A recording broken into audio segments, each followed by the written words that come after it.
Setelah kita membedah bagaimana Gandalf sebenarnya adalah manipulator ulung di Middle Earth, hari ini kita akan melompat ke semesta lain. Kita akan bicara tentang sosok yang paling dibenci di Marvel Cinematic Universe, si ungu raksasa Thanos. Selama ini kita menganggap bahwa Marvel menceritakan Thanos adalah genosida berjalan. Tapi benarkah begitu?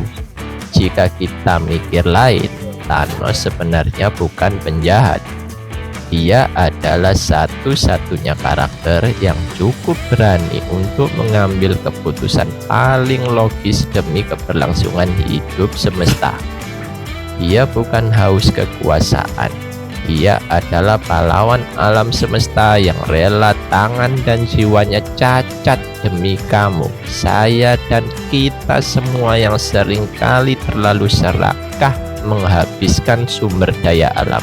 Bukti pertama, Thanos bergerak berdasarkan trauma dan data, bukan kebencian. Dia melihat rumahnya, planet Titan, hancur bukan karena invasi dari planet lain, tapi karena ledakan populasi yang tidak terkendali. Dia menawarkan solusi pengurangan populasi secara acak tanpa pandang bulu. Dia ditertawakan, dan akhirnya Titan musnah. Thanos tidak ingin menguasai dunia. Dia ingin menghentikan rantai konflik yang penyebab utamanya selalu sama, perebutan sumber daya yang terbatas. Dia ingin menghilangkan akar dari segala peperangan. Ibaratnya nih, kalian sedang berada di sebuah sekoci penyelamat di tengah laut. Kapasitasnya cuma 10 orang, tapi yang naik ada 20 orang. Kalau semuanya dipaksakan naik, sekocinya tenggelam dan 20 orang mati semua. Tapi kalau 10 orang dikorbankan, 10 orang lainnya selamat sampai daratan. Thanos adalah orang yang berani membuang 10 orang itu supaya ras manusia tidak punah total. Kejam mungkin, tapi logis 100%. Bukti kedua yang membuktikan Thanos bukan penjahat adalah apa yang dia peroleh setelah kemenangan. Penjahat biasanya mengorbankan orang lain untuk keuntungan pribadi.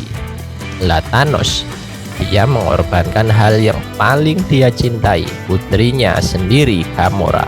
Perhatikan wajahnya di Vormir.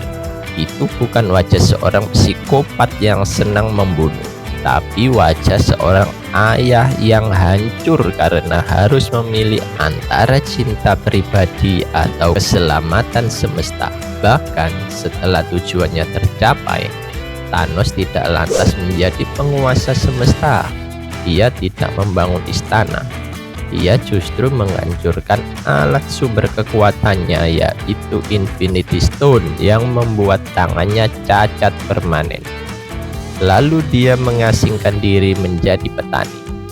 Ibaratnya nih, seorang CEO perusahaan yang sedang bangkrut.